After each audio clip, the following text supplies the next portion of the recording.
একটি শ্রেণী আমরা যাদেরকে সত্যিকারে বাতিলি মনে করি, তারা এটাকে আগে পিছে কাটছাট করে হযরতের বক্তব্যটাকে, যে বক্তব্য দিয়েছেন মাওলানা সাদ সাহেব, ওই বক্তব্য হযরতের নামে ফেসবুকে ভাইরাল করেছে।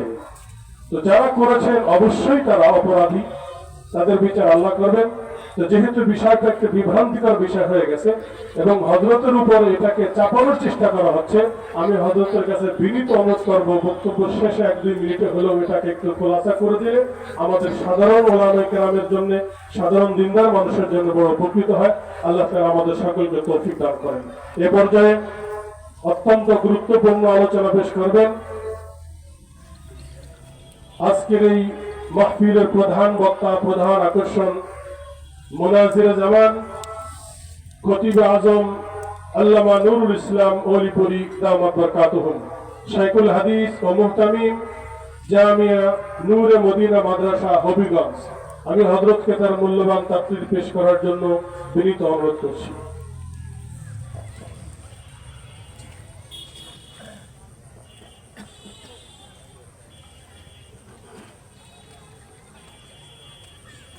الحمد لله نحمده ونستعينه ونستغفره ونؤمن به ونتوكل عليه ونعوذ بالله من شرور أنفسنا ومن سيئات أعمالنا من يهده الله فلا مضل له ومن يضلله فلا هادي له ونشهد أن لا إله إلا الله وحده لا شريك له ونشهد أن سيدنا ونبينا ومولانا محمدا عبده ورسوله صلى الله تعالى عليه وعلى آله وأصحابه وبارك وسلم. أما بعد فأعوذ بالله من الشيطان الرجيم. بسم الله الرحمن الرحيم. اليوم أكملت لكم دينكم وأتممت عليكم نعمتي ورضيت لكم الإسلام دينا. وقال رسول الله صلى الله عليه وسلم: تركت فيكم أمرين لن تضلوا ما تمسكتم بهما كتاب الله وسنة رسوله. وقال عليه الصلاة والسلام: إن الله لا يجمع أمتي، أو قال أمة محمد صلى الله عليه وسلم، على ضلالة أبدا. وقال عليه الصلاة والسلام: إذا حكم الحاكم فاجتهد وأصاب فله أجران، وإذا اجتهد وأخطأ فله أجر واحد، أو كما قال عليه الصلاة والسلام. শ্রদ্ধেয় সভাপতি হযরত উলামায়ে কেরাম, সম্মানিত সুধী সমাজ, দূর দূরান্ত থেকে আগত সর্বস্তরের মুসলমান ভাইয়েরা আমার ও আমার পর্দানিসীন মা ও বোনেরা, আমার একটা ব্যক্তিগত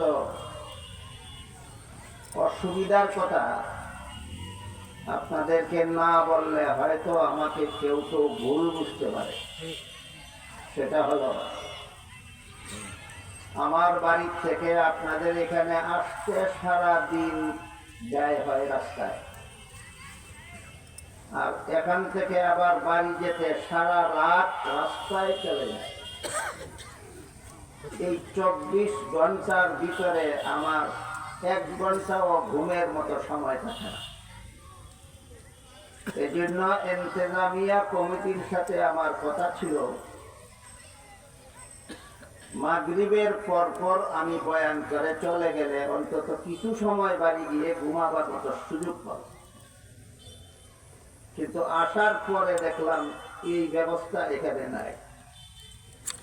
নানাভাবে আমাকে অজুহাত পেশ করে বলা হলো 8টায় আযান হবে, 8টায় এশার নামাজ হবে, নামাজের সাথে সাথেই আমাকে বের করতে দেওয়া। 8টার কাছাকাছি সময়ে স্টেজে এসে দেখলাম আযানই হয়। তখন আপনাদের মঞ্চ থেকে মাহফিলের খরচের জন্য চাঁদার প্রস্তাব করা হয়েছে। স্টেজে আমি উপস্থিত হওয়ার কারণে চাঁদার প্রস্তাব মুলতবি রেখে তাড়াহুড়া করে আযান দেওয়া হয়। কাজেই আমার কারণে যে আপনাদের কালেকশনটা বন্ধ হইল, এজন্য আমি দুঃখিত। আমি মনে করি যে আপনারা এই কালেকশনের কাজটা করেন, এরপরে যদি সময় বাকি থাকে, না হয় আমি 2-4 কথা বলবো, সময় না থাকলে কালেকশনটা তো হইল। এই ব্যাপারে আপনাদের ইন্তেজামিয়া কমিটির মতামত পাইলে পরে আমি আমার বাকি কথা বলবো।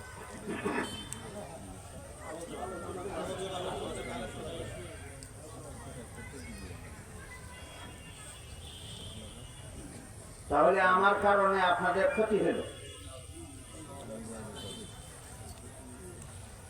যাই হোক, আপনাদের আবদার ক্রমেই, আপনাদের অনুরোধ ক্রমেই আমি আমার কথা শুরু করতেছি। আমি আপনাদের সামনে পবিত্র কোরআনের সূরা মায়েদার 3 নম্বর আয়াতের সামান্য একটু অংশ তিলাওয়াত করি।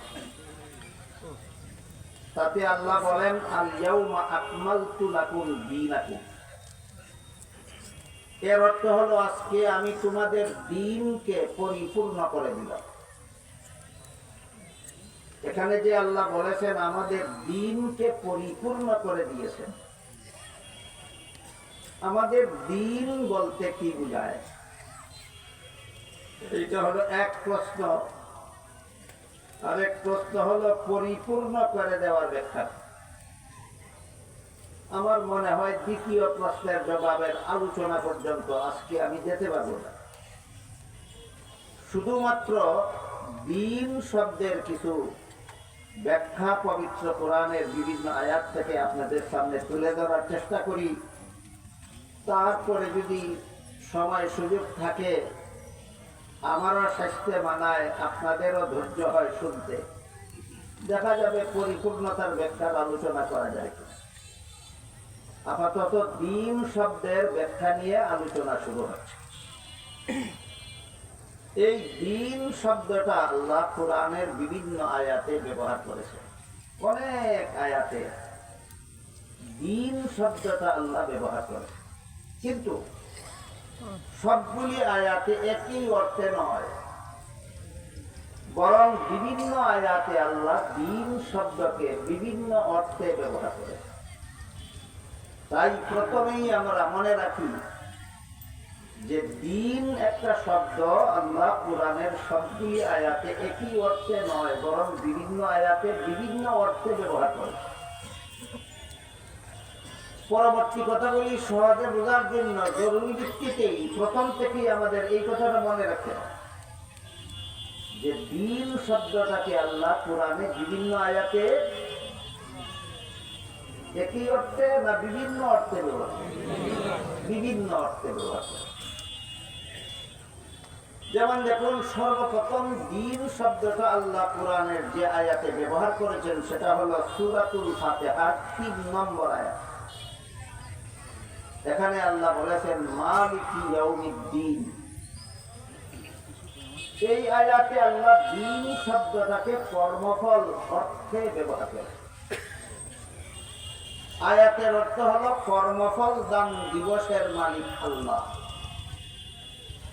যেহেতু সারা দুনিয়ার সমস্ত মানুষের জীবনের কর্মফল আল্লাহ হাসরের মাঠে দান করবেন, এই জন্য হাসরের দিনকে এখানে কর্মফল দান দিবস বলা হয়। সংক্ষিপ্ত কথা হলো মালিকি ইয়াউমিদ্দিন আয়াতে আল্লাহ দিন শব্দকে কর্মফল অর্থে ব্যবহার করেছেন। মনে রাখি, একটু দয়া করে মনে রাখতে পারবেন, মালিকি ইয়াউমিদ্দিন আয়াতে দিন অর্থ কর্মফল। তারপর সূরা আলে ইমরানের 85 নম্বর আয়াতে আল্লাহ বলেন, মান ইয়াবতাগি গায়রাল ইসলামি দীনান ফালান ইউকবালা বিহি। কেউ যদি ইসলাম ছাড়া আর কোন ধর্ম পালন করে তাহলে তার পালিত ধর্ম আল্লাহর কাছে কখনো গ্রহণযোগ্য হবে না। তাই এখানে দিন শব্দকে কর্মফল অর্থে নয়, ধর্ম অর্থে ব্যবহার করেছে। সূরা আলে ইমরানের 85 নম্বর আয়াতে আল্লাহ দিন শব্দকে কর্মফল অর্থে ব্যবহার করেছেন না ধর্ম? ধর্ম। ইসলাম ছাড়া আর কোন ধর্ম আল্লাহর কাছে গ্রহণযোগ্য নয়, এই অর্থে আল্লাহ 85 নম্বর আয়াতে দিন শব্দ ব্যবহার করে। এখানে একটা প্রশ্ন জাগে, একমাত্র ইসলাম ছাড়া আর কোন ধর্ম যদি আল্লাহর কাছে গ্রহণযোগ্যই না হয়, তাহলে সূরাতুল বাকারার 256 নম্বর আয়াতে যে বলেছেন লা ইকরাহা ফিদ্দীন, এখানেও দিন অর্থ ধর্ম। এখানে আয়াতের অর্থ হলো ধর্মের বেলায় বল প্রয়োগ চলবে না। সমস্ত ধর্মাবলম্বীরাই আপন আপন ধর্ম পালনে স্বাধীন। একটু লক্ষ্য করুন, আলে ইমরানের 85 নম্বর আয়াতে বলেন ইসলাম ছাড়া আর কোন ধর্মই গ্রহণযোগ্য নয়। বাকারার 256 নম্বর আয়াতে বলেন সমস্ত ধর্মাবলম্বীরাই আপন আপন ধর্ম পালনে স্বাধীন। তাই প্রশ্ন জাগে, ইসলাম ছাড়া আর কোন ধর্ম যদি গ্রহণযোগ্যই না হয় তাহলে তাদের ধর্ম পালনের স্বাধীনতা দিলেন কেন? আর সমস্ত ধর্মাবলম্বীদের তাদের ধর্ম পালনের স্বাধীনতাই যদি দিলেন তাহলে গ্রহণযোগ্য হবে না কেন? এই প্রশ্নের জবাব, সঠিক জবাব না জানার কারণে আমাদের বর্তমান সমাজে কেউ জেনে কেউ না জেনে ধর্ম নিয়ে মারাত্মক রকমের বিভ্রান্তি ছড়াচ্ছে সমাজে। এই বিভ্রান্তির হাত থেকে মুসলমানের ঈমান হেফাজতের জন্যই এই প্রশ্নের সঠিক জবাব সকল মুসলমানের জানা থাকা দরকার। এক আয়াতে বলেন ইসলাম ছাড়া আর কোন ধর্মই গ্রহণযোগ্য নয়, আর এক আয়াতে বলেন সকল ধর্ম পালনকারীদের তাদের ধর্ম পালনের স্বাধীনতা দিতে হবে। গ্রহণযোগ্য না হলে স্বাধীনতা দিলেন কেন? আর স্বাধীনতাই যদি দিলেন তাহলে গ্রহণযোগ্য হবে না কেন? এইগুলো প্রশ্ন। জবাব দেওয়ার আগে আমি আপনাদের জিজ্ঞাসা করি, যে কোনো শিক্ষা প্রতিষ্ঠানে ছাত্রদেরকে তাদের পাঠ্য তালিকা শিক্ষাদান করার পর যখন পরীক্ষা হয়, পরীক্ষার হলে যখন পরীক্ষার্থী ছাত্ররা প্রশ্নপত্র হাতে নিয়ে বসে, তখন সমস্ত পরীক্ষার্থী ছাত্ররাই কি প্রশ্নের সঠিক জবাব লেখে না অনেকে ভুল? তখন কি তাদের ভুল লিখতে বাধা দেওয়া যায়? বাধা দেওয়া যেহেতু যায় না, তাই তাদের ভুল লেখাই কি গ্রহণযোগ্য? সেখানেও তো এই প্রশ্ন। গ্রহণযোগ্য না হলে বাধা দেওয়া না কেন? আর বাধাই যদি দেওয়া যাবে না তাহলে গ্রহণযোগ্য হবে না কেন? ওই প্রশ্নের যেই জবাব, এই প্রশ্নেরও সেই জবাব। আপনারা কেউ বলতে পারেন পরীক্ষার্থী ছাত্র প্রশ্নের জবাব ভুল লেখলে যদি বাধাই দিতে পারবো না, তাহলে গ্রহণযোগ্য হবে না কেন? আর গ্রহণযোগ্যই যদি হবে না, তাহলে বাধা দেব না কেন? এই প্রশ্নের জবাব কারণ জানা থাকলে বলতে পারেন। জবাব হলো, গ্রহণযোগ্যতার কারণে বাধা দিব না নয়, বরং নিয়ম রক্ষার জন্য বাধা দেওয়া যাবে না। ছাত্রদের প্রশ্নের ভুল জবাব গ্রহণযোগ্য হওয়ার কারণে বাধা দেওয়া যাবে না, না নিয়ম রক্ষার জন্য? ঠিক তেমনি ভাবে ভ্রান্ত ধর্মাবলম্বীদের ধর্ম পালনে বাধা দেওয়া যাবে না, গ্রহণযোগ্যতার কারণে নয়, নিয়ম রক্ষার জন্য।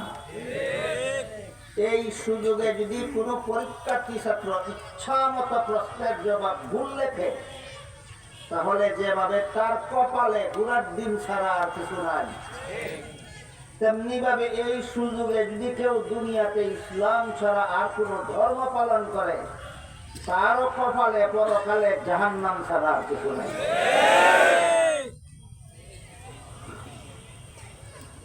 সুতরাং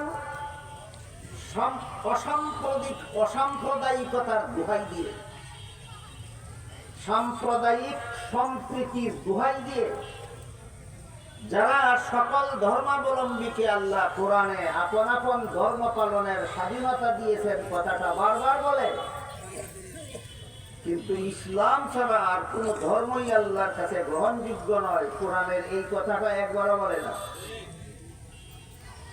আপনারা বিশ্বাস করেন আপনাদের সমাজে এমন নামধারী মুসলমানের অভাব নাই যারা সকল ধর্মাবলম্বীকে আল্লাহ কোরআনে আপন আপন ধর্ম পালনের স্বাধীনতা দিয়েছেন, কথাটা সারা জীবনেই বলে, কিন্তু ইসলাম ছাড়া আর কোন ধর্ম গ্রহণযোগ্য নয়, কথাটা জীবনে একবার বলে। এদের উদ্দেশ্য ভালো না মতলব খারাপ? এদের মতলব খারাপ, এরা ইসলামের দুশমন।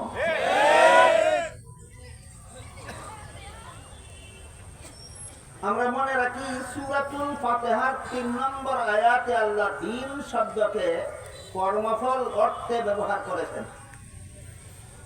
সূরা আলে ইমরানের ৮৫ নম্বর আয়াতে আল্লাহ দ্বীন শব্দকে ধর্ম অর্থে ব্যবহার করেছেন। সূরা শূরার ১৩ নম্বর আয়াতে আল্লাহ বলেন আকিমুদ্দিন। এখানে দ্বীন অর্থ কর্মফল নয়, দ্বীন অর্থ ধর্ম নয়, এখানে আল্লাহ দ্বীন শব্দকে ইসলামের সহি আকীদা, বিশুদ্ধ মতবাদ অর্থে ব্যবহার করেছেন। আকিমুদ্দিন আয়াতের অর্থ হলো তোমরা ইসলামের বিশুদ্ধ মতবাদে অটল থাকো।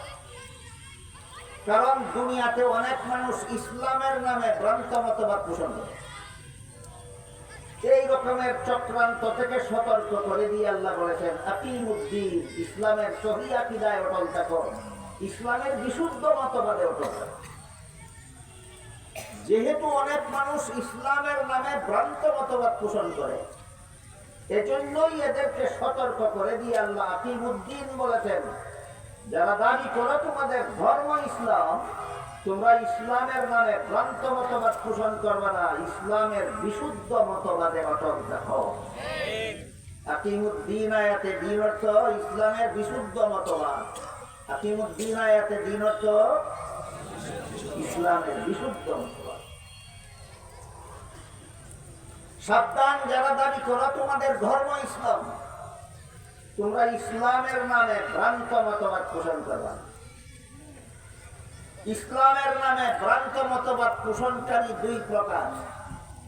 এক প্রকারের ভ্রান্ত মতবাদ প্রকাশ্য কুফরি, দাবি করে এদের ধর্ম ইসলাম আর কুফরি মতবাদ পোষণ করে। এইরকম নিছক দাবির কারণে মুসলমান হওয়া যায় না, কুফরি মতবাদের কারণে এই সমস্ত নামধারী মুসলমান কাফের গণ্য হয় আল্লাহর দরবারে। এর একটি উদাহরণ আল্লাহ পাক রব্বুল আলামিন পবিত্র কোরআনের সূরা আহজাবের ৪০ নম্বর আয়াতে বলেছেন, মা কানা মুহাম্মাদুন আবা আহাদিন মির রিজালিকুম ওয়ালাকির রাসূলুল্লাহি ওয়া খাতামান নাবিয়্যিন। এর অর্থ হলো আল্লাহ বলেন মুহাম্মদ সাল্লাল্লাহু আলাইহি ওয়াসাল্লাম তোমাদের বংশগত পিতা নন, বরং আল্লাহর রাসূল হওয়ার সুবাদে তিনি তোমাদের আধ্যাত্মিক পিতা। কি বললেন সূরা আহজাবের 40 নম্বর আয়াতে, মুহাম্মদ সাল্লাল্লাহু আমাদের বংশগত পিতা না আধ্যাত্মিক পিতা? এখানে পরবর্তী কথা বোঝার আগে দুই রকম পিতার ডেফিনেশন জানা দেখা দরকার। যে পিতার শরীরের অংশ দ্বারা সন্তানের শরীর গঠন হয়, এমন পিতাকে বংশগত পিতা বলা হয়। আর যার পবিত্র আত্মার পরশে অপরের আত্মা পবিত্র হয়, তাকে আধ্যাত্মিক পিতা বলা হয়।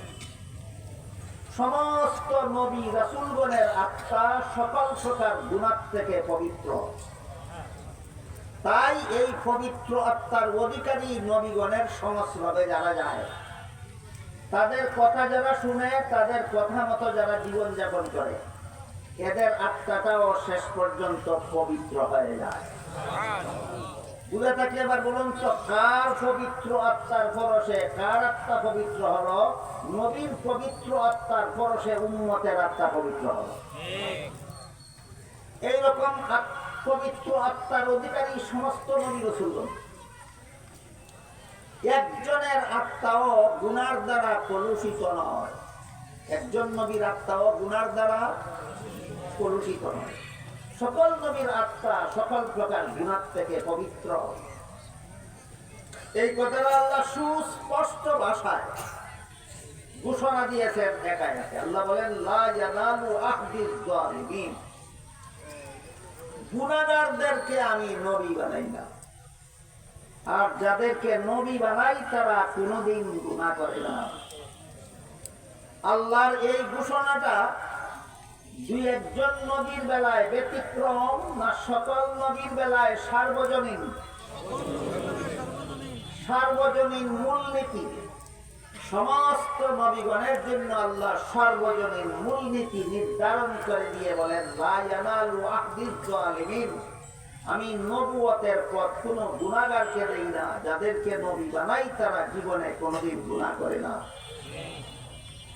তাহলে বেগুনাহ নিষ্পাপ হওয়া এটা কোনো কোনো নবীর বেলায় ব্যতিক্রম, ধর্মী বিশেষণ নয়, এটা সকল নবীর বেলায় সার্বজনীন মূলনীতি।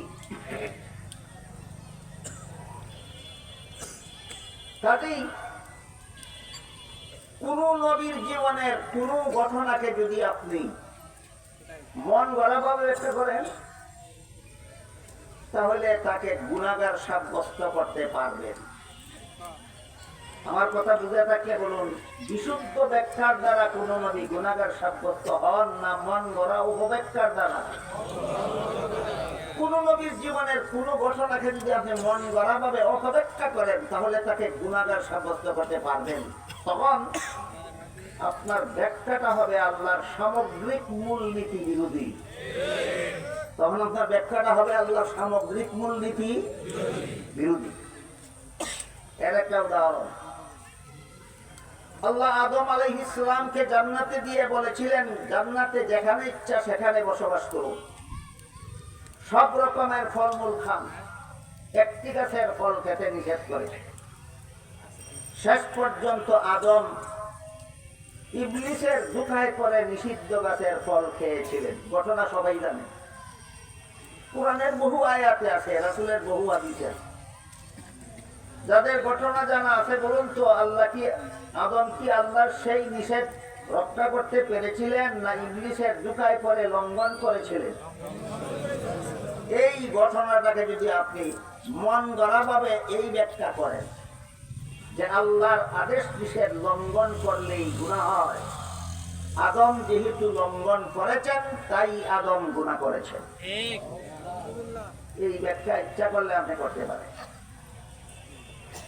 এই ব্যাখ্যাটা বলুন আল্লাহর সামগ্রিক মূলনীতির পক্ষে যায় না বিরুদ্ধে যায়?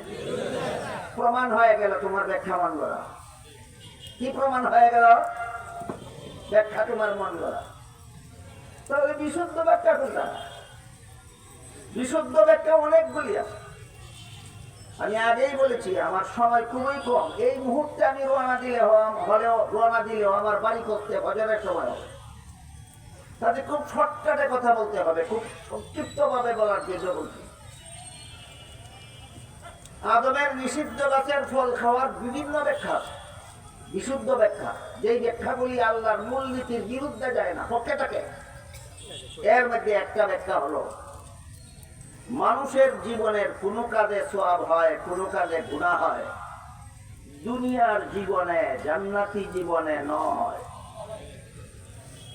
আমার কথা বুঝে থাকে বলুন, মানুষের কোনো কাজে সওয়াব হয়, কোনো কাজে গুনাহ হয় কোন জীবনে? জান্নাতি জীবনের কোনো কাজে সওয়াব নাই, গুনাহ নাই।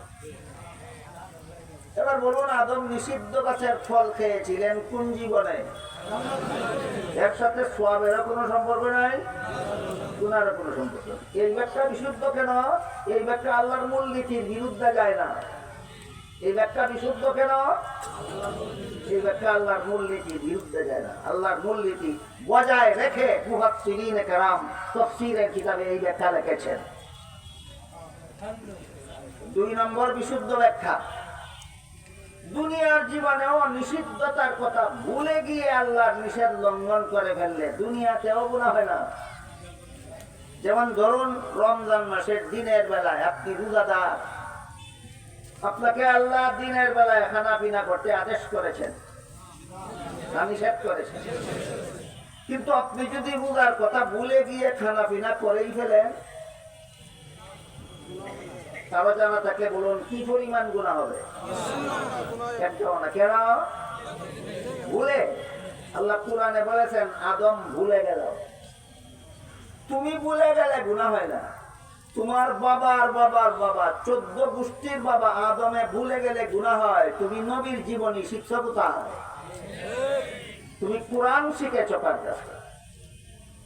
এই হলো 2 নম্বর বিশুদ্ধ ব্যাখ্যা, যেই ব্যাখ্যা আল্লাহর মূলনীতির বিরুদ্ধে যায় না। সুতরাং এইটাও সহি ব্যাখ্যা। তাই বিশুদ্ধ মতবাদের মনীষীগণ যে সমস্ত তাফসীরের কিতাব লিখেছেন, সমস্ত তাফসীরের কিতাবে উল্লেখ করে দিয়েছে, কুরআন হাদিসের কোথাও যদি কোন নবীর নামের সাথে গুনাহ শব্দ ব্যবহৃত হয়, তাহলে এই গুনার ব্যাখ্যা আল্লাহর মূলনীতি বজায় রেখে করতে হবে। বুঝলেন নাই? আল্লাহর মূলনীতি কি ছিল? সমস্ত নবী বেগুনাহ, সমস্ত নবী বেগুনাহ, সমস্ত নবী বেগুনাহ, এটা আল্লাহর মূলনীতি। যখন যদি কোন নবীর নামের সাথে গুনাহ শব্দ পাওয়া যায়, আল্লাহর মূলনীতি বজায় রেখে ব্যাখ্যা করবা, তোমার ব্যাখ্যা হবে বিশুদ্ধ। আল্লাহর মূলনীতি লঙ্ঘন করে গুনাহ শব্দের ব্যাখ্যা করবা, এটা তোমার মন গড়া ব্যাখ্যা। আর রাসূল বলেছেন, যে ব্যক্তি কুরআনে মন গড়া ব্যাখ্যা করবে তার ঠিকানা জাহান্নামে। তাই মুফাসসিরিনে কেরাম লিখেছেন, কোন কোন নবীর নামে যদি কোরআন হাদিসে গুনাহ শব্দ পাওয়া যায়, সেটা মূল অর্থে ব্যবহৃত হলে আল্লাহর মূলনীতির বিরুদ্ধে যায়। তাই মূল অর্থে ব্যবহার করা যাবে না, রূপক অর্থে ব্যবহৃত হবে। বিষয়টা আপনাদের বুঝাতে পারলাম? এবার বলুন তো, কতজন নবী গুনাহগার? একজন। তাহলে নবীগণকে গুনাহগার মনে করা, এটা কি ইসলামের বিশুদ্ধ মতবাদ না ইসলামের নামে ভ্রান্ত মতবাদ? ইসলামের নামে ভ্রান্ত মতবাদ। এই ভ্রান্ত মতবাদের আবির্ভাব ঘটিয়েছে মানুষের সমাজে ধর্মের নামে সর্বপ্রথম খ্রিস্টানেরা। নবীগণকে গুনাহগার সাব্যস্ত করার মতো ভ্রান্ত মতবাদ ধর্মের নামে মানব সমাজে উদ্ভাবন করেছিল সর্বপ্রথম খ্রিস্টানেরা। আপনারা ধৈর্যের সাথে শুনলে আমি সেই ইতিহাসের গুড়ার কথাটা আপনাদের বলব। বাংলাদেশের মুসলমানদেরকে খ্রিস্ট ধর্মে দীক্ষিত করার জন্য দীর্ঘদিন যাবৎ খ্রিস্টানদের একটা সংস্থা বাংলাদেশে কাজ করে যাচ্ছে। সেই সংস্থাটার নাম হলো খ্রিস্টান মিশনারি বাংলাদেশ। খ্রিস্টান মিশনারি বাংলাদেশের পক্ষ থেকে অসংখ্য অগণিত বই, পুস্তক, পত্র, পত্রিকা, লিফলেট, বিজ্ঞাপন ইত্যাদি অহরহ বৃষ্টির মতো প্রকাশ করা হচ্ছে।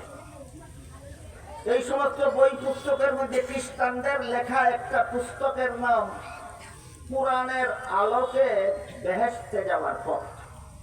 দেখেন নামটা কিভাবে লেখছে, একজন সাধারণ মুসলমান দেখলে কল্পনাও করতে পারবে না যে এটা খ্রিস্টানদের লেখা বই। কোরআনের আলোকে বেহেশতে যাওয়ার পথ শুনলেই সাধারণ মুসলমান মনে করবে, কোরআনের আলোক বুঝলে মুসলমানের আলেমরা বুঝে, আর কেউ বুঝে না। বেহেশতে যাওয়ার পথ চিনলে মুসলমানের আলেমরা চিনে, আর কেউ চিনে না। সুতরাং এটা আলেমদের লেখা বই মনে করে সাধারণ মুসলমান পড়বে, আর এটা পড়লেই খ্রিস্টান হতে বাধ্য হবে। এই রকমের চক্রান্ত করে তারা বইয়ের নাম দিয়েছে কোরআনের আলোকে বেহেশতে যাওয়ার পথ। সেই বইয়ে লিখেছে প্রথম মানুষ প্রথম পাপিষ্ঠ।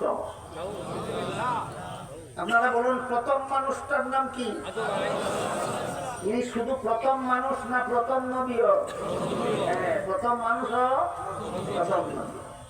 এই মানুষটাকে প্রথম পাপিষ্ঠ সাব্যস্ত করলে প্রথম নবী পাপিষ্ঠ সাব্যস্ত হয়ে যায়।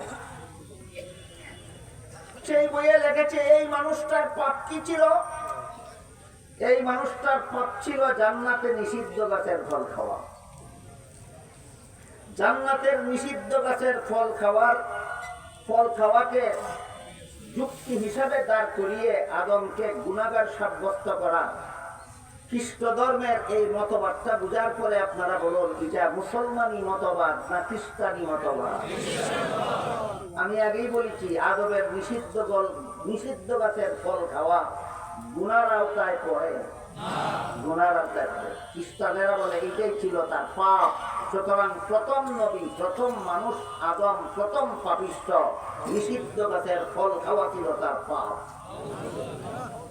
এরপর এই পাপিষ্ঠ আদমের বংশে যত নবী জন্মগ্রহণ করেছে, ওই বইয়ে লেখে পাপিষ্ঠ আদমের বংশে যত নবী জন্মগ্রহণ করেছে সবগুলি নবী জন্মগত পাপিষ্ঠ।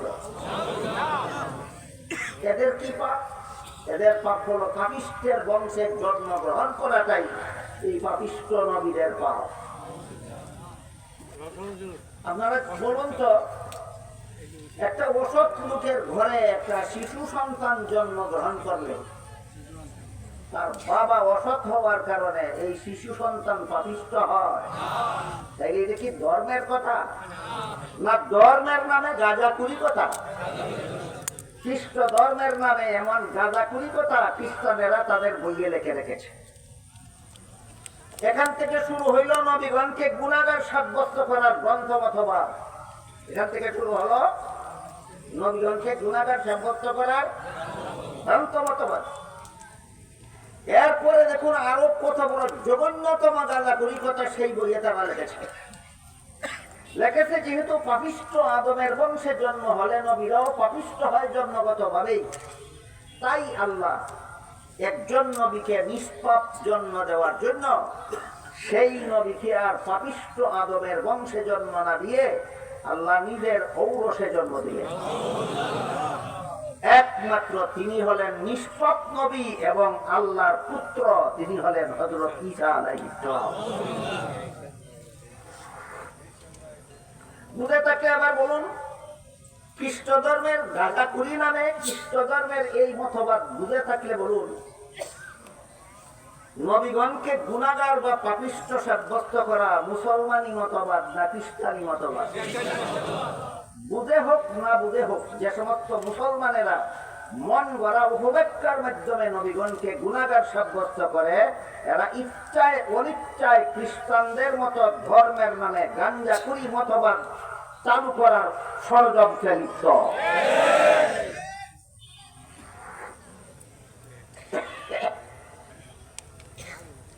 মুসলমানদের মধ্যে অনেক ভালো মানুষ আছে, যাদের আমল ভালো দেখা যায়, যাদের লিবাস পোশাক ভালো দেখা যায়, যাদের দাড়ি দেখা যায় সুন্নতি দাড়ি, মাথায় দেখা যায় সুন্নতি টুপি পাগড়ি, গায়ে দেখা যায় সুন্নতি লম্বা জামা, কিন্তু খ্রিস্টানদের দালালি করে ইচ্ছায় অনিচ্ছায়। কিভাবে?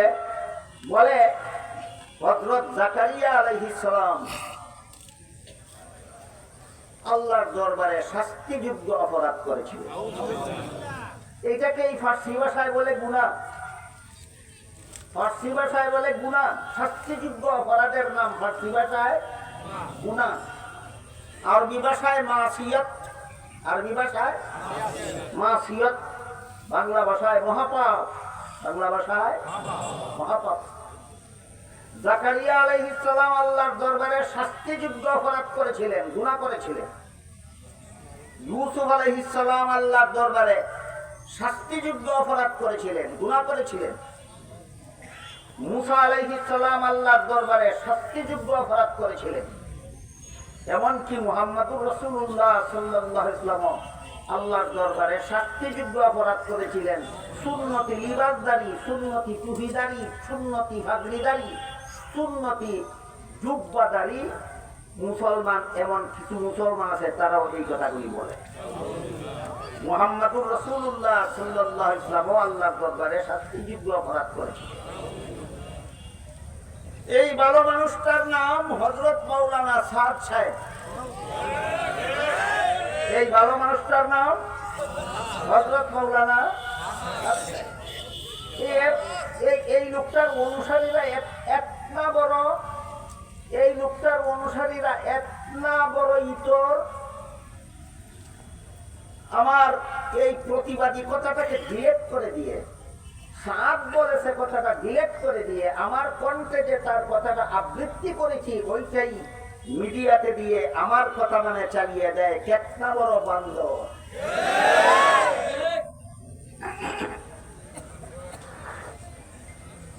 বলেন কথাগুলি আমার না সাদ সাহেব? জাকারিয়া আলাইহিস সালাম শাস্তিযোগ্য অপরাধ করেছিলেন, কথা আমার না সাদ সাহেব? ইউসুফ আলাইহিস সালাম শাস্তিযোগ্য অপরাধ করেছিলেন, কথা আমার না সাদ সাহেব? মুসা আলাইহিস সালাম শাস্তিযোগ্য অপরাধ করেছিলেন, কথা আমার না সাদ সাহেব? মুহাম্মদুর রাসূলুল্লাহ শাস্তিযোগ্য অপরাধ করেছিলেন, কথা আমার না সাদ সাহেব? এখন যদি বানরে এই সাদ সাহেব নামটা ডিলেট করে দিয়া, আমার প্রতিবাদ ডিলেট করে দিয়ে শুধু আমি যে আবৃত্তি করলাম এটা আমার নামে ভাইরাল করে দেয়, এটা কি ইতর বলবো না বানর বলবো আমি খুঁজেই পাচ্ছি না। এই সাদের ফন্তেরা এমন একটা ইত্রানি করেছে আরেক বক্তব্যের বেলায়, যেটা আমার নাম ঘোষণার সময় হুজুর বলেছে। সাদ সাহেব বলে, মসজিদের ইমামতের বিনিময়ে ইমাম সাহেবকে যে ভাতা দেওয়া হয়, আযান দেওয়ার বিনিময়ে মুয়াজ্জিনকে যে ভাতা দেওয়া হয়, আমি বলেছি না সাদ সাহেব বলেছে? এই ফাঁক ফাঁকে ফাঁকে বা সাদ সাহেব বলেছে কেন বলি, এই বান্দামি যেন করতে না পারে, আমার এই প্রতিবাদটা ডিলেট করে দিয়ে আমার কণ্ঠস্বরে যেন ভাইরাল করার, বান্দামি করার সুযোগ না পায়। মসজিদের ইমাম সাহেবকে যে ভাতা দেওয়া হয়, মুয়াজ্জিন সাহেবকে যে ভাতা দেওয়া হয়, সাদ সাহেব বলে মাদ্রাসার ছাত্রদেরকে যে উস্তাদ কুরআন হাদিস শিক্ষা দেন তাদেরকে যে ভাতা দেওয়া হয়, এই ভাতাগুলি ব্যবসা নারীর দেহ ব্যবসায়ের উপার্জনের চেয়েও জঘন্যতম হারাম। আমি বলেছি না সাদ সাহেব বলেছে? এখানে সাদ সাহেব বলেছে কথাটা ডিলেট করে দেয়, আমার প্রতিবাদটা ডিলেট করে দেয়।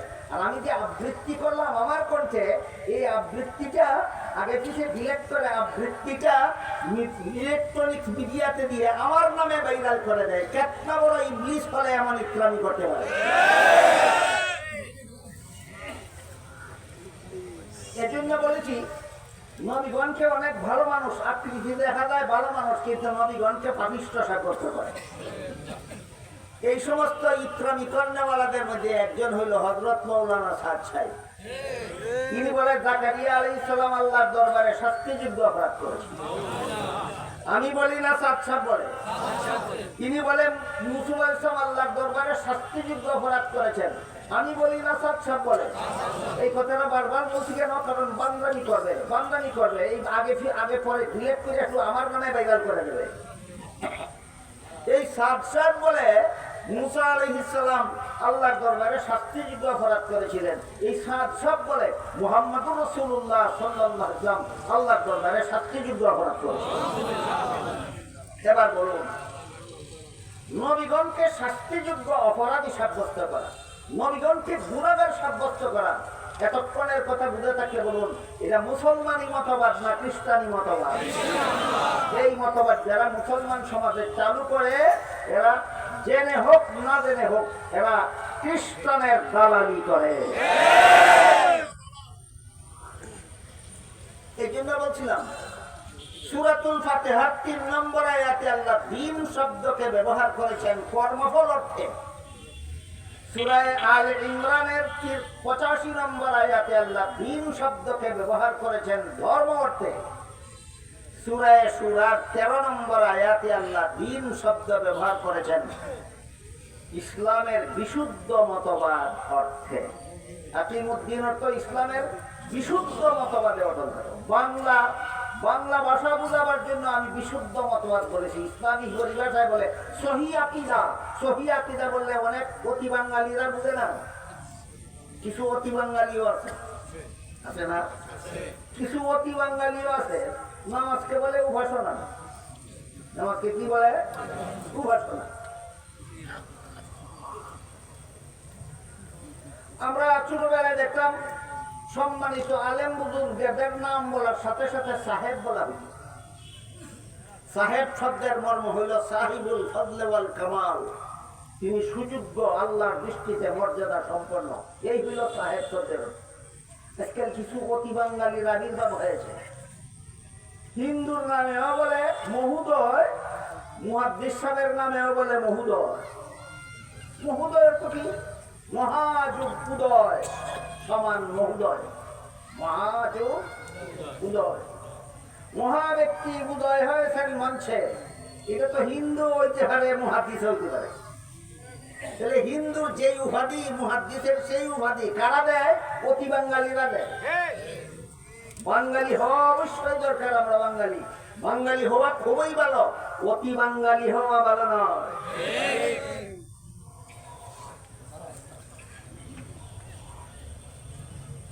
আমার কথা বুঝে থাকলে বলুন, মুহাদ্দিস মহোদয় না মুহাদ্দিস সাহেব?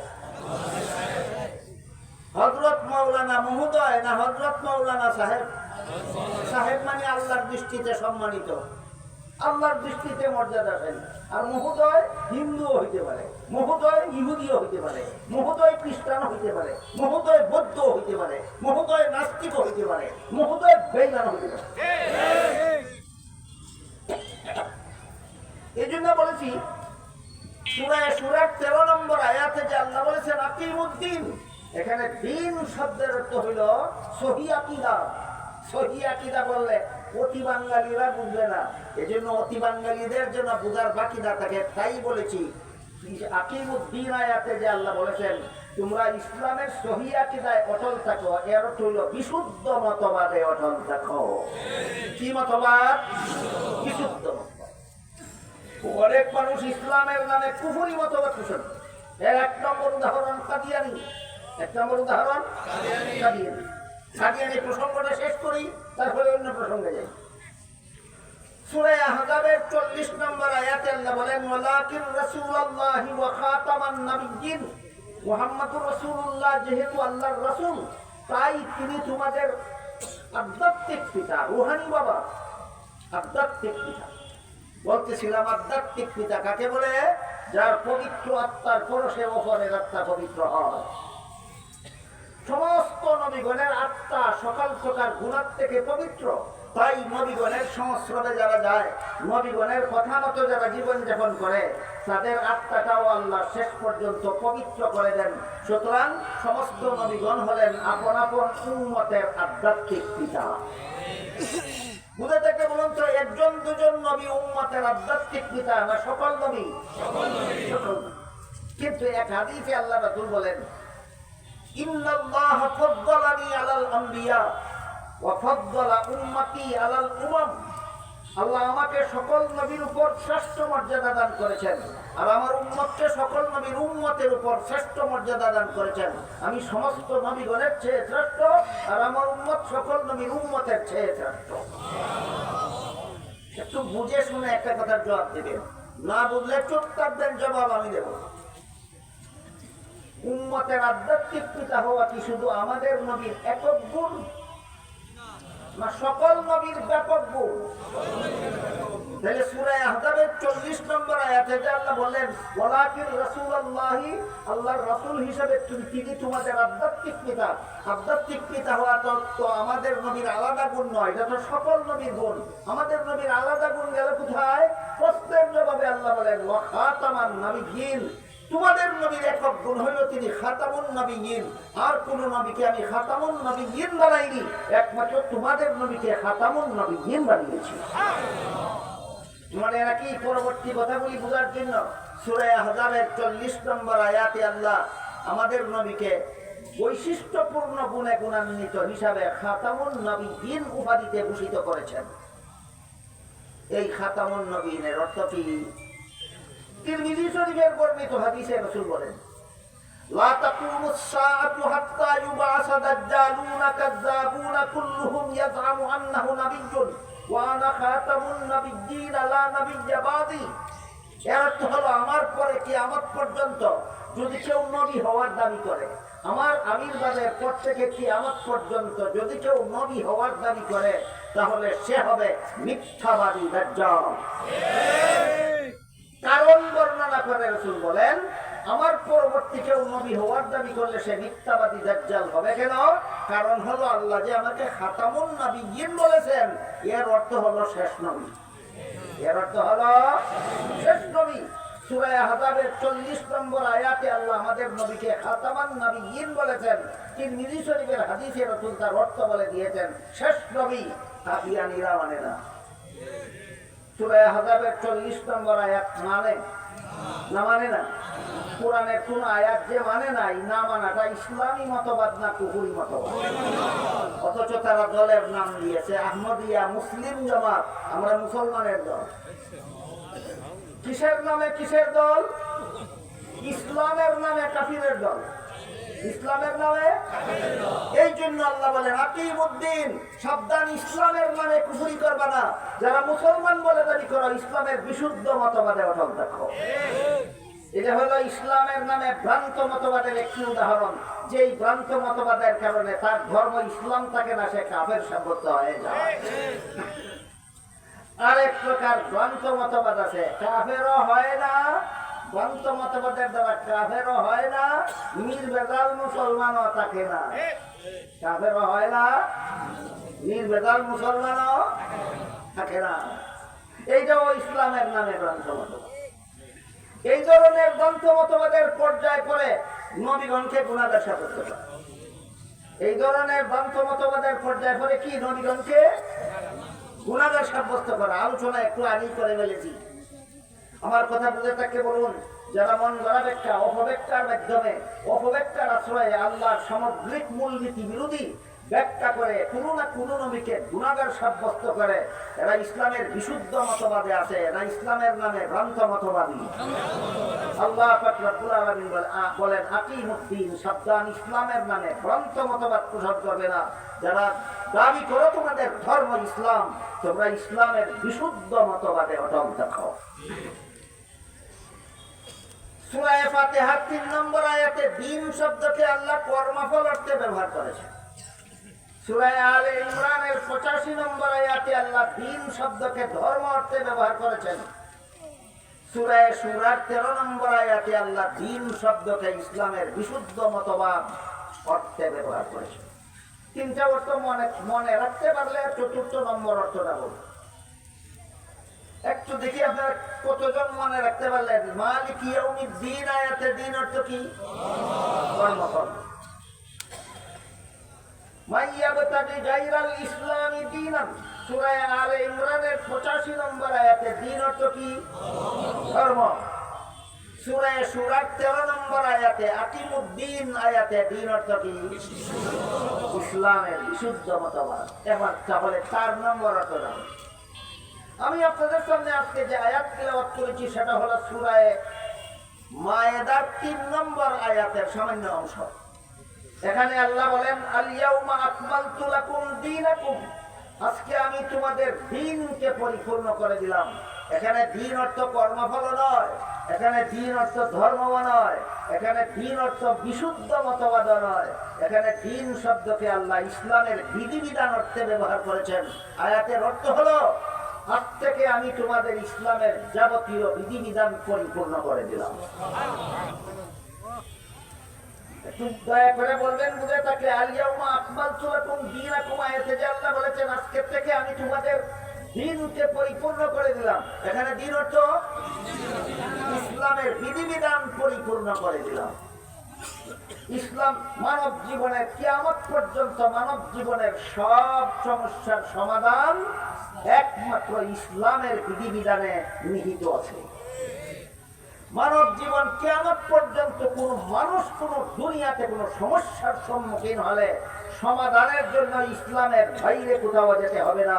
সব সমস্যার সমাধান ইসলামের বিধিবিধান। সব সমস্যার সমাধান ইসলামের বিধিবিধান।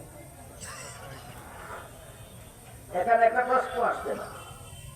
বর্তমান বিশ্বে প্রায় সবগুলি দেশের যত দেশে মুসলমান মসজিদে আযান দেয়, একামত দেয়, জামাতে নামাজ পড়ে, প্রায় সবগুলিতে দেখা যায় মাইকে আযান দেয়।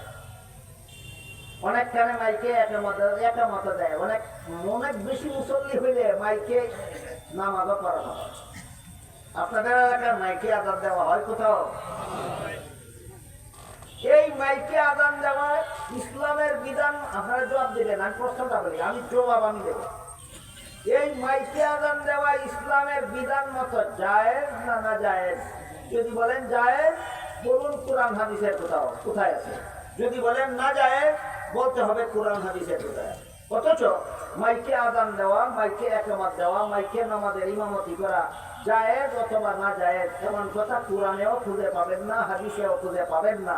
তাইলে ইসলামের বিধিবিধান সব সমস্যার সমাধান হলো কিভাবে? প্রশ্ন বোঝাতে পারলাম? প্রশ্নের সংক্ষিপ্ত জবাব, ইসলামের বিধিবিধান মানব জীবনের সব সমস্যার সমাধান। কথাটা আল্লাহ বলেছেন সূরা মায়েদার 3 নম্বর আয়াত। কিন্তু এই বিধানগুলি পাওয়া যাবে কোথায়? এই প্রশ্নের জবাব এখানে নেই। এই প্রশ্নের জবাব দিয়েছেন আল্লাহ সূরা নিসার 59 নম্বর আয়াত। ইসলামের যাবতীয় বিধিবিধান পাওয়া যাবে কোথায়? এই প্রশ্নের জবাব সূরা মায়েদার 3 নম্বর আয়াতে নেই। এই প্রশ্নের জবাব দিয়েছেন আল্লাহ সূরা নিসার 59 নম্বর আয়াতে। সেখানে আল্লাহ বলেন, ইয়া আইয়ুহাল্লাযীনা আমানু আতিউল্লাহ ওয়া আতিউর রাসূল ওয়া উলিল আমরি মিনকুম ফাইন তানাযাতুম ফি শাইইন ফারুদ্দুহু ইলাল্লাহি ওয়ার রাসূল। কত নম্বর সূরা? নিসা। কত নম্বর আয়াত? 59 নম্বর আয়াত। এই আয়াতের ব্যাখ্যা প্রসঙ্গে আমি খুতবার সাথে সাথে 3টা হাদিস পড়েছি। এই 3 হাদিস এই আয়াতের ব্যাখ্যা। এক হাদিসে রাসূল বলেন, তারাকতু ফীকুম আমরাইনি লান তাদিল্লু মা তামাসসাকতুম বিহিমা কিতাবাল্লাহি ওয়া সুন্নাত রাসূল। এর অর্থ হলো, হে আমার উম্মত মুসলমানেরা, আমি দুনিয়ার থেকে বিদায় কালে তোমাদের হাতে 2টি জিনিস রেখে যাচ্ছি। যতদিন পর্যন্ত তোমরা আমার রেখে যাওয়া 2টি জিনিস শক্তভাবে ধারণ করে থাকবে, ততদিন পর্যন্ত তোমরা পথভ্রষ্ট হবে না। আমার রেখে যাওয়া 2টি জিনিসের প্রথমটি হলো আল্লাহর কিতাব কোরআন, দ্বিতীয়টি হলো রাসূলের সুন্নাত হাদিস। 1 নম্বর আল্লাহর কোরআন, 2 নম্বর রাসূলের হাদিস।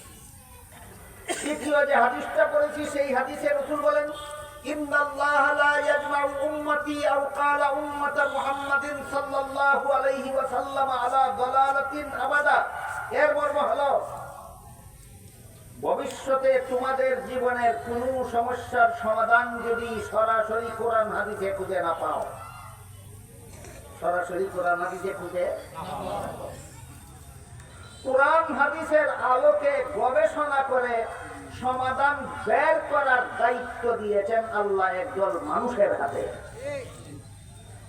এই দায়িত্বটা আল্লাহ দিয়েছেন সূরা নিসার 83 নম্বরে। একদল মানুষ ওই সমস্ত বিষয়ের সমাধান কোরআন হাদিসের আলোকে খুঁজে বের করবে। যাদের হাতে দায়িত্ব দিয়েছেন তাদেরকে পরিভাষাগতভাবে এক বচনে মুস্তাহিদ, বহু বচনে মুস্তাহিদিন বলা হয়। এদের গবেষণার নাম ইজতিহাদ। গবেষণা মন গড়াভাবে করলে হবে না, একটা মূলনীতির অধীনে করতে হবে। মূলনীতিটার নাম কিয়াস। এভাবে গবেষণা করে সমাধান বের করার নাম ইস্তেমবাত।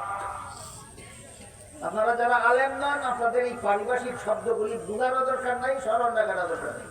উলামায়ে কেরামের খেদমতে সবিনয় আরজ করব, এই চারটা পারিভাষিক শব্দ স্মরণ রাখলে এই জাতীয় সব সমস্যার সমাধান বের করা সহজ হয়। যেসব প্রশ্নের সরাসরি সমাধান কোরআন হাদিসে খুঁজে পাওয়া যায় না, যেমন মাইকে আগুন দেওয়া যায় না যায়, এই প্রশ্নের সরাসরি সমাধান কোরআনের কোন আয়াতে খুঁজে পাবেন না।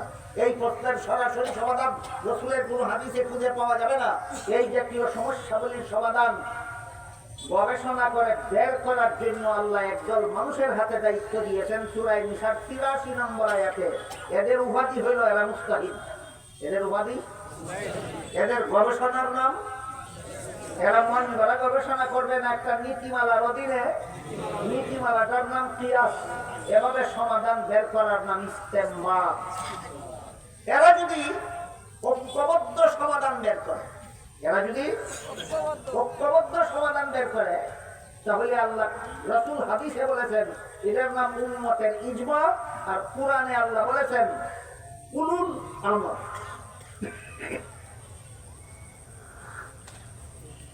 এই ব্যাপারে হাদিস শরীফে রাসূল বলেন যে বিষয়ে সরাসরি সমাধান কোরআন হাদিসে খুঁজে পাওয়া যায় না, এই বিষয়ের সমাধান বের করার জন্য আল্লাহ যেসব মুস্তাহিদদের হাতে দায়িত্ব দিয়েছেন, তারা যদি ঐক্যবদ্ধ সমাধান বের করেন, তাহলে তাদের বের করা সমাধানটা কোরআন হাদিসে সরাসরি না থাকলেও মুস্তাহিদগণের ঐক্যবদ্ধ সমাধানটাই আল্লাহর দৃষ্টিতে শতকরা 100% নির্ভুল ইসলামী বিধান গণ্য হবে। মুস্তাহিদরা ঐক্যবদ্ধভাবে ভবিষ্যতে সমাধান বের করবে। আল্লাহ রাসূল অগ্রিম সমর্থন দিয়ে বলে গেছেন, বের করবা তোমরা ভবিষ্যতে, আমি অগ্রিম বলে দিলাম তোমাদের বের করা সমাধানটাই আল্লাহর দৃষ্টিতে শতকরা 100% নির্ভুল ইসলামী বিধান বলে গণ্য হবে। এই মুস্তাহিদদের ঐক্যবদ্ধতাকে সূরা নিসার ৭৯-৫৯ নম্বর আয়াতে উলুল আমর বলা হয়েছে। রাসূলের হাদিসের ভাষায় উম্মতের ইজমা বলা হয়। এই উম্মতের ইজমার ৩টা স্তর আছে। একটা সাহাবায়ে কেরামের ইজমা, একটা মুস্তাহিদ ইমামগণের ইজমা, একটা যুগ শ্রেষ্ঠ আলেমগণের ইজমা। আপনারা যারা আলেম নন, আপনাদের মনে রাখা জরুরি না, যেটুকু বুঝেন যেটুকু মনে রাখেন এটি যথেষ্ট। কিন্তু উলামায়ে কেরামের খেদমতে সবই নয়, কোনো দূরে আবেদন করবো মেহরবানি করে ইজমার ৩টা স্তরের কথা স্মরণ রাখুন, অনেক সমস্যার সমাধান বের হয়ে যাবে। ইজমার 3টা স্তর, একটা সাহাবাদের ইজমা, একটা মুস্তাহিদ ইমামগণের ইজমা, একটা যুগশ্রেষ্ঠ মুফতিগণের ইজমা। 3টা ইজমার 3টা বৈশিষ্ট্য আছে। সাহাবাদের ঐক্যবদ্ধ সমাধান বের করলে পরে কোনো মযহাবের ইমামের অধিকার থাকে না সেই ব্যাপারে ভিন্ন মত পোষণ করার। মযহাবের ইমামগণ ঐক্যবদ্ধ সিদ্ধান্ত দিলে দুনিয়ার কোনো আলেমের অধিকার থাকে না ভিন্ন মত পোষণ করার। যুগশ্রেষ্ঠ মুফতিগণ ঐক্যবদ্ধ সিদ্ধান্ত দিলে কোনো আলেম ছাড়া অন্য কোনো লোকের অধিকার থাকে না মন্তব্য করা। এবার 3টা ইজমার 3টা উদাহরণ দিচ্ছি। রাসূলের ইন্তেকালের পর রাসূলের প্রথম খলিফা কে হবেন, এটা একটা প্রশ্ন। কোরআনের কোনো আয়াতে এর কোনো উত্তর নেই। রাসূলের কোনো হাদিসেও সুস্পষ্টভাবে উল্লেখ নাই যে আমার পরে আবু বকর হবে আমার প্রথম খলিফা, এমন কথা নাই। তাতে কোরআনে পাওয়া গেল না প্রশ্নের জবাব, হাদিসে পাওয়া গেল না প্রশ্নের জবাব। কি করতে হবে? বলতে হবে কোরআন হাদিসের সব সমস্যার সমাধান নাই। নাকি আরেক পথ আছে, মুস্তাহিদগণের ইজতিহাদ, সাহাবায়ে কেরাম ইজতিহাদে বসে। সমস্ত সাহাবাগণ সহিহ বুখারী শরীফের বর্ণিত একটি হাদিসের আলোকে গবেষণা করে সিদ্ধান্ত দিলেন একমাত্র আবু বকর সিদ্দিক রাদিয়াল্লাহু আনহু রাসূলের প্রথম খলিফা হওয়ার যোগ্য। আবু বকর রাসূলের প্রথম খলিফা হওয়ার যোগ্য, এই কথাটা কোরআনে ছিল, হাদিসে ছিল। এই ইসলামের বিধানটা পেলাম কোথায়? সাহাবাদের ইজমায়। বিধানটা পেলাম কোথায়? সাহাবাদের ইজমায়। সাহাবাদের ইজমার বৈশিষ্ট্য হলো কোন মযহাবের ইমামেরও অধিকার নাই দ্বিমত পোষণ করা। আবু বকর রাসূলের প্রথম যোগ্য খলিফা, সাহাবাদের ঐক্যমতে সিদ্ধান্ত হয়েছে। ইমাম আবু হানিফার দ্বিমত নাই, ইমাম শাফিঈর দ্বিমত নাই, ইমাম মালিকের দ্বিমত নাই, ইমাম আহমদ বিন হাম্বলের দ্বিমত নাই। বলতে পারবেন কেন? দ্বিমত করার অধিকার নাই, সাহাবাদের ঐক্যবদ্ধ হয়ে গেছে। সাহাবাদের ঐক্যবদ্ধ সিদ্ধান্ত। আবু হানিফার অধিকার নাই ভিন্ন মত পোষণ করা, শাফিঈর অধিকার নাই ভিন্ন মত পোষণ করা, ইমাম মালিকের অধিকার নাই ভিন্ন মত পোষণ করা, ইমাম আহমদ বিন হাম্বলের অধিকার নাই ভিন্ন মত পোষণ করা। গেল সাহাবাদের ইজমার উদাহরণ। এবার মুজতাহিদ ইমামগণের ইজমার একটা উদাহরণ শুনুন। মুজতাহিদ ইমামগণ ঐক্যবদ্ধ সিদ্ধান্ত দিয়েছেন তারাবির নামাজ 20 রাকাতের কম নয়। এটা কার ইজমা? মুজতাহিদ ইমামগণের ইজমা। যেই ব্যাপারে দুনিয়ার কোনো আলেমের দ্বিমত করার অধিকার থাকে না, যেই ব্যাপারে দুনিয়ার কোনো আলেমের দ্বিমত করার অধিকার থাকে না। কলির যুগে একজন জাহেলে দ্বিমত করে, যেই ব্যাপারে আলেমের দ্বিমত করার অধিকার নাই, সেখানে জাহেলরা নাক বলা। বর্তমানে কয়েক বছর যাবৎ দেখা যাচ্ছে আমাদের সমাজে একজন উগ্রপন্থী জাহেলদের আবির্ভাব হয়েছে, যারা বলে তারাবির নামাজ 20 রাকাত নয়, 8 রাকাত। জিজ্ঞেস করেন পাইলা কোথায়? সহিহ বুখারী শরীফে। হাতে উঠে দেন সহিহ বুখারী, দেখাও কোন হাদিসে আছে। বলে আমি পড়তে জানি না। একটা বড় শিক্ষিত, যে কিতাবের রেফারেন্স দিল সেই কিতাব পড়তে জানে না। জিজ্ঞেস করুন পড়তে জানিস তাহলে রেফারেন্স দিলে কেন? বলে বাংলা বুখারীতে পাইছি। একটা বড় পণ্ডিত, চিন্তা করে দেখেন, সে মূল কিতাব পড়তে জানে না, অনুবাদে পাইছি। এবার বলুন অনুবাদ গ্রন্থেই দেখো কোথায় পাইলে তারাবির নামাজের টাকা। তো হাদিস পরে শোনায়, নবীর বিবি, বুখারী শরীফের হাদিসে উল্লেখ আছে, নবীর বিবি আয়েশা বলেছেন রাসূল করিম সাল্লাল্লাহু আলাইহি ওয়াসাল্লাম এশার পর থেকে ফজর পর্যন্ত গভীর রাতে যে নামাজগুলি পড়তেন এগুলির 2 নাম আছে। 11 মাস যে নামাজগুলি পড়তেন এগুলিকে রাতের নামাজ বলা, সালাতুল কিয়ামুল লাইল বলা হয়। আর রমজান মাসে যে নামাজগুলি পড়তেন এগুলিকে কিয়ামে রমজান বলা হয়। এই পরিভাষা জাহেলরা বুঝে না। আপনাদের বোঝার তেমন একটা দরকার নাই। আমি যেটা বলতেছি সেটা শুনুন। আল্লাহ রসুল এশার পর থেকে ফজরের পূর্ব পর্যন্ত গভীর রাতে যে নামাজগুলি পড়তেন এগুলিকে হাদিসের ভাষায় রাতের নামাজ বলা হয়। নবীর বিবি আয়েশাকে জিজ্ঞেস করা হলো নবীর রাতের নামাজ কি পরিমাণ ছিল। নবীর বিবি আয়েশা বলেন আল্লাহ রসুল এই গভীর রাতের নামাজগুলি বিতির সহ 11 রাকাত পড়তেন। বুখারী শরীফে এই ব্যাপারে বিভিন্ন হাদিস আছে। এর মধ্যে একটা হাদিসের অর্থ হলো আল্লাহ রসুল এই গভীর রাতের নামাজগুলি বিতির সহ 11 রাকাত পড়তেন। এবার বলুন, যে 11 রাকাত নামাজ রসুল পড়তেন, 11 রাকাত থেকে 8 রাকাত আলাদা করলে বিতিরের ভাগে কত রাকাত থাকে? তোমরা যারা বলো তারাবি 8 রাকাত, তোমরাই তো কও বিতির 1 রাকাত। তোমার হাদিসে কয় বিতির 1 রাকাত নয়, বিতির 3 রাকাত। 8 রাকাত তারাবি সাব্যস্ত হয় কিনা একটু পরে দেখবো। তুমি তারাবি 8 রাকাত প্রমাণ করার জন্য যেই হাদিস খুলে দেখাইলা, এই হাদিসের দ্বারা খেচু করতে গিয়ে সব বের হয়ে গেল। তারাবি 8 রাকাত প্রমাণ হওয়ার আগেই বিতির 3 রাকাত প্রমাণ হয়ে গেল। সুতরাং বিতির 1 রাকাত বলে যে তোমরা চেঁচামেচি করো, এটা ফালতু চেঁচামেচি সে করতে হবে। এবার আসুন, বিতিরের জন্য 3 রাকাত বাদ দিলে বাকি 8 রাকাত, এই 8 রাকাতের ব্যাপার সে না। যে হাদিসে নবীর বিবি আয়েশা বলেন এই বিতির ছাড়া 8 রাকাত নামাজ রসুল পড়তেন, এই হাদিসে সুস্পষ্ট ভাষায় উল্লেখ আছে এই 8 রাকাত নামাজ রসুল 12 মাসেই পড়তেন। কোন মাসে? এবার আপনারা বলুন যে 8 রাকাত নামাজ রসুল 12 মাস পড়তেন, এটার নাম তারাবি না তোর মাতা? এটা তো তারাবি না, এটা তো তাহাজ্জুদ। বলেন কিসের হাদিস দিয়ে কিসের দলিল দিল? এই ধরনের গণ্ড মূর্খরা আজকাল একদল গণ্ড মূর্খ বলে তারাবির নামাজ 20 রাকাত নয়, তারাবির নামাজ 8 রাকাত।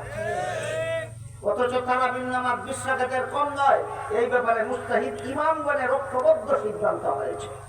মুজতাহিদ ইমামগণের ঐক্যবদ্ধ সিদ্ধান্ত হয়েছে, যেই ব্যাপারে ভিন্ন মত পোষণ করার কোন আলেম পণ্ডিতেরও অধিকার নাই। সেই ব্যাপারে একদল গণ্ড মূর্খরা ভিন্ন মত পোষণ করে।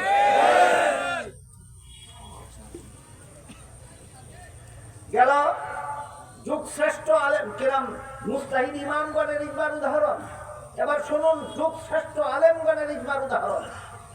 বর্তমান দুনিয়ার যুগ শ্রেষ্ঠ আলেম মুফতিগণ ঐক্যবদ্ধ সিদ্ধান্ত দিয়েছেন আজানে প্রয়োজনে আজানে মাইকের ব্যবহার যায়, প্রয়োজনে একামতে মাইকের ব্যবহার জায়েজ, প্রয়োজন বুঝে নামাজের জামাতে মাইকের ব্যবহার জায়েজ। যে যুগশ্রেষ্ঠ আলেমগণের ইজমা। তাহলে মাইকে আজান দেওয়া জায়েজ না না জায়েজ? এই প্রশ্নের সরাসরি জবাব কোরআনে আছে না, জবাব বের করার ব্যবস্থা আছে। এই ব্যবস্থাটার নাম কোরআনের ভাষায় উলুল আমর, রাসূলের হাদিসের ভাষায় উম্মতের ইজমা। বুঝে দেখে বলুন, রাসূলের পরে আবু বকর রাসূলের প্রথম খলিফা হওয়ার যুদ্ধ, এটা কোন ঠিকানায় পাওয়া গেল? উম্মতের ইজমায় পাওয়া গেল। তারাবির নামাজ 20 রাকাতের কম নয়, কোন ঠিকানায় পাওয়া গেল? উম্মতের ইজমায় পাওয়া গেল। মাইকে আযান দেওয়া জায়েজ, কোন ঠিকানায় পাওয়া গেল? উম্মতের ইজমায় পাওয়া গেল। তাই সূরা নিসার 59 নম্বর আয়াতে আল্লাহ বলেন, আতিউল্লাহ ওয়া আতিউর রাসূল ওয়া উলিল আমরি মিনকুম ফাইন তানাযাতুম ফি শাইইন ফারুদ্দুহু ইলাল্লাহি ওয়ার রাসূল। এর ভিন্ন সমাধান বের করে। তাহলে এক একজন মুস্তাহিদের বের করা সমাধানকে এক একটা মাযহাব বলা হয়। এই মর্মে আল্লাহ 59 নম্বর আয়াতে বলেন, ফাইন তানাযাতুম ফি শাইইন, তোমরা যদি ঐক্যবদ্ধ না হয় ভিন্ন ভিন্ন সমাধান যদি বের করো, তাহলে এক একজন মুস্তাহিদের বের করা এক একটা সমাধানই ইসলামের বিধিবিধান পাওয়ার চতুর্থ ঠিকানা।